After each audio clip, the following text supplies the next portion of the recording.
السلام عليكم. اليوم في مطبخ اميد ان شاء الله راح ندير لكم بنيون، لكن بالطريقه التقليديه. كنا نديروها زمان، يعني امهاتنا كانوا يديروا هذا البنيون، ماشي البنيون تاع دركا اللي فيه البسكوي المكسرات، ويجي هايل، يعني يجي بزاف بنين. نعاودوا نذكروا شويه الوصفات القديمه. هاد الوصفه راح نحتاج فيها، راح نحتاجوا فيها السكر كلاصي، الفارينه، والحليب غبره. هذا واش راح نحتاجو في هذه الوصفه. العبر باش نقيسو، هنا نقيس قيسي باش حبيتي، انا حنقيس بالكاس ولا قيسي بغرفيه ولا باي شيء، يعني الا حبيتي كميه كبيره كبري، ولا ديري 2 كيسان سكر و2 كيسان فارينه 2 كيسان حليب غبره. هنا كيما انت راكي حابه. انا حندير بالكاس. اول شيء نبدا به الفارينه، نعمر كاس تاع الفارينه. اذا راح ندير كاس فارينه، كاس حليب غبره، كاس تاع السكر تاع السكر كلاصي. اذا نبدا اولا بالفارينه، ندير كاس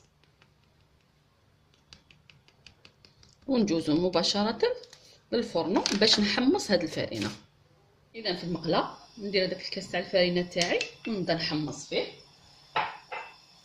حتى ياخذ لون ذهبي، ونبقاو نخلطو لانه حتى تحرق بالخف، يعني ما نحبسوش الخلاط بهذه الطريقه. اذا هنا كما رانا نشوفوا الفارينه تاعي بدات تتحمص، بدات تطلع منها ريحه يعني شابه. يعني هنا الفارينه تاعنا كما نقولوا حنا يعني حمصناها، يعني طايبه. اذا لون ذهبي نحيها. هنا في نفس المقله حطيت الفارينه، ندير كاس تاع حليب غبره، يعني نفس العبر تاع الفارينه تاع الحليب غبره نحمصها. فقط الحليب غبره لازم تعسوه لانه يتحمص بالخف، ماشي راح يطول لنا كيما الفارينه. وكي تحمص تعطينا طعم يعني بنين. الحليب غبره كي يتحمص اذا نحمصو. اذا هنا راهي تحمصت الحليب غبره تاعنا. حنا يعني بكيفنا كامل نقولوا لحظه، كانت معروفه هذاك الوقت. الحليب غبره تاعنا نحمص نطفي عليه. اذا هنا ها هي الفارينه اللي حمصتها، وهذه الحليب غبره اللي حمصناهم هما امامنا. خليهم حتى يبردوا نحمصوهم. نزيد معاهم كاس تاع السكر كلاصي، يعني كما قلت لكم عبر عبر عبر. نزيدو كاس تاع السكر كلاصي، نعمر الكاس تاعي، يعني نفس العبر. قيسوا بالعبر اللي حبيتو، يعني الا حبيتو كميه اكبر كبروا العبر تاعكم. اذا نديرو كاس تاع السكر كلاصي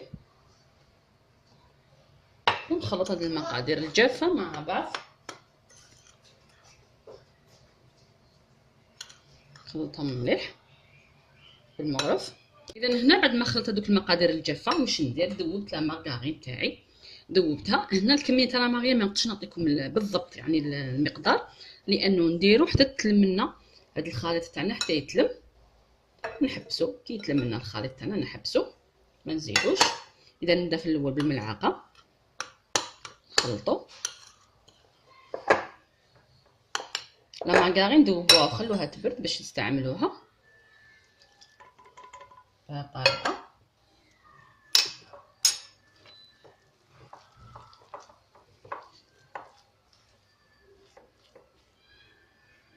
هنا بعد ما خلطتها مليح نحكم ندير كرات.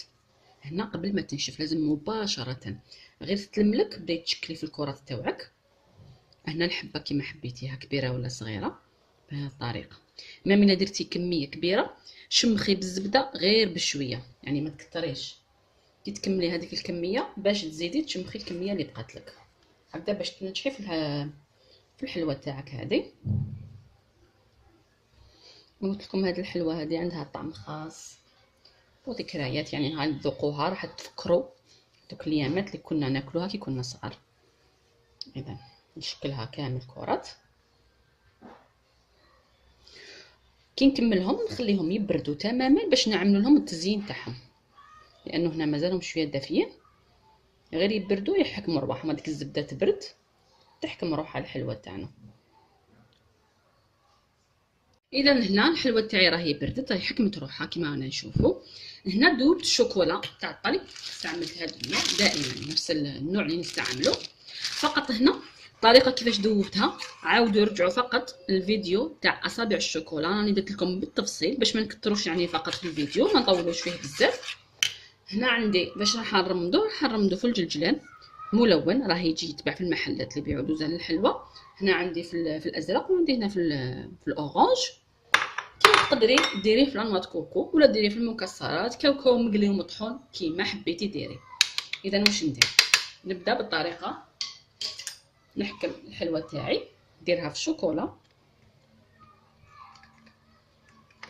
كما نشوفوا بهذه الطريقه. نهبط هذاك الزائد مليح، نحطها في هذاك الجلجلان.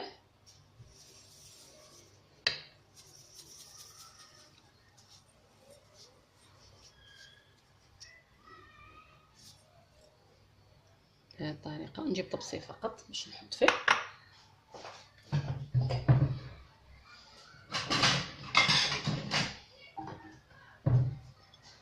نحط الحبه تاع الحلوى تاعي بهذه الطريقه.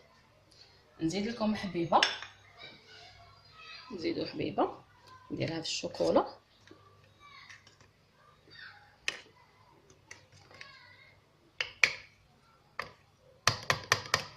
هاد المره نديرها في الازرق. يعني كديري في حاجه غابيه شوفي يعني بالخف، هادو دي زاستيوس يعني كيفاش نخدمو فقط، راح ترمديها بسهوله. هاي الحبه في الازرق. اذا هنا راح نكمل ندير كامل الحبيبات تاوعي بنفس الطريقه ونعاود نرجع لكم. اذا هاي حلوه البنيون تاعنا واجده كما نشوفوا. عملت شويه في الجلجله وعملت حبيبات في المكسرات، فول سوداني يعني كاوكاو عادي، حمصته طحنته رمت فيه هذوك الحبيبات كما رانا نشوفوا. كما تقدر ديري قنوات كوكو، يعني كل وحده دير الذوق اللي حبته هي ويحبوه العائله تاعهم. بالمناسبه حتى حبيبتي مريومه غدا ان شاء الله يعني في نفس الوقت معايا راح تحط لكم بنيون لكن بطريقه عصريه، طريقه روعه. نتمنى انكم حتى هي تجربوا حلوياتها لانها في القمه حلويات تاعها. اذا هنا عندي انا البنيون على الطريقه التقليديه، مريومه على الطريقه العصريه. زوروا يعني الفيديو تاعها وشوفوه ان شاء الله تعجبكم، جربوا الكيفيتين. والى الملتقى ان شاء الله مع وصفه جديده، والى اللقاء.